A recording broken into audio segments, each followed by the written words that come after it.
হয় কাণ্ডের পর কামারহাটি তৃণমূল কাউন্সিলরদের সতর্কবার্তা দিলেন মদন মিত্র। তিনি বললেন, কামারহাটি নামের সঙ্গে কালি লেগে গেছে, কাউন্সিলররা কান খুলে শুনে রাখুন, নজর রাখা হচ্ছে। হুঁশিয়ারি বিধায়ক মদন মিত্র।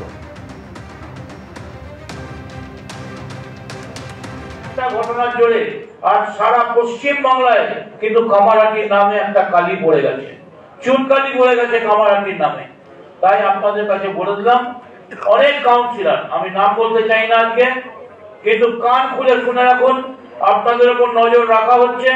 এবং যারা ভাবছেন আরে ও তো 26-এ আমি আবার হব, দিদিকে বলে হব, দিদি অব্দি পৌঁছতে পারবেন না, তার আগেই এখানে আপনাদের নামটা কুচ করে কাটি দিয়ে কেটে দেওয়া হবে। এইটুকু নিশ্চিন্ত থাকুন। বিধায়ক মদন মিত্রের পাশাপাশি তৃণমূল সাংসদ পার্থ ভৌমিকেরও সতর্কবার্তা। বললেন, জঞ্জাল পরিষ্কার হবেই, তৃণমূলে কোনো জঞ্জাল থাকবে না। আরিয়াদহের ত্রাস জয়ন্ত সিং প্রসঙ্গে মন্তব্য ব্যারাকপুরের তৃণমূল সাংসদ পার্থ ভৌমিকের।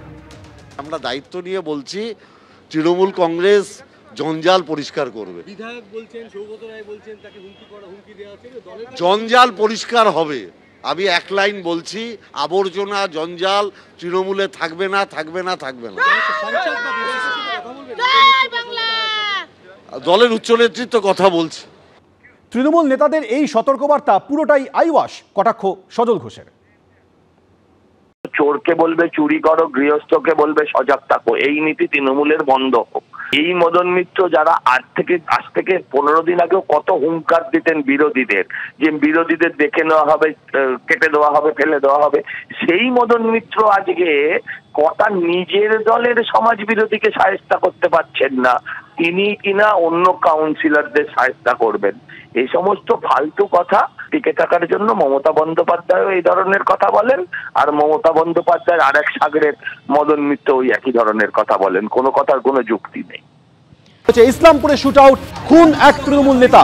জাতীয় সড়কের ধারে গুলি বৃষ্টি হয়, একজন তৃণমূল নেতার মৃত্যু হয়েছে। যখন এই দুজন তৃণমূল নেতা কর্মীদের সঙ্গে জাতীয় সড়কের ধারে কথা বলছিলেন, সেই সময় হঠাৎ করে দুষ্কৃতীরা এসে ঘিরে ধরে 9 থেকে 10 জন দুষ্কৃতী এলোপাথারি গুলি চালাতে শুরু করে।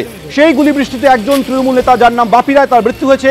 সাজ্জাদ নামে আরো একজনের অবস্থা সংকটজনক, তাকে হাসপাতালে ভর্তি করা হয়েছে। কিন্তু কি কারণেই হামলা হলো সেই বিষয়টি এখনো স্পষ্ট নয়। তৃণমূল নেতা কানাইলাল আগরওয়াল তিনি কি বলছেন শোনাবো আপনাদের। গুপ্তা হোটেলে পঞ্চায়েত সমিতির মেম্বার বাপি, পঞ্চায়েত সমিতি মেম্বারের হাজবেন্ড, ওখানকার প্রধানের হাজবেন্ড সাজ্জাদ, উপপ্রধান, এরা সব মিলে পঞ্চায়েত সম্বন্ধে আলোচনা করছিলেন, কথা বলছিল। এই সময় 10টা লোক একদম মুখ খোলা অবস্থায় এসে পয়েন্ট ব্ল্যাঙ্ক রেঞ্জে গুলি করেছে।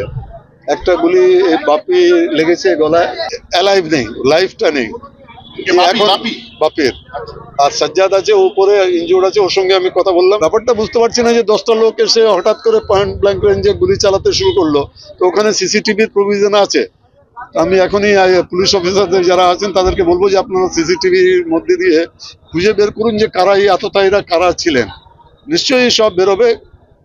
স্যার, রাজনৈতিক কোনো ব্যাপার রয়েছে কি এই বিষয়ে? না, মনে হচ্ছে না রাজনৈতিক কোনো ব্যাপারের মধ্যে থাকতে পারে, এখনই বলা যাচ্ছে না। যারা এসেছিল তাদেরকে কাউকে চিনতে পেরেছে? আমি যেটা জিজ্ঞেস করেছিলাম, সাজ্জাদকেও জিজ্ঞেস করেছিলাম, কেউ চিনতে পারেনি। অপন মুখ থাকলেও চেনার মতো মানে কেউ ছিল না যে যাকে চেনা যায়।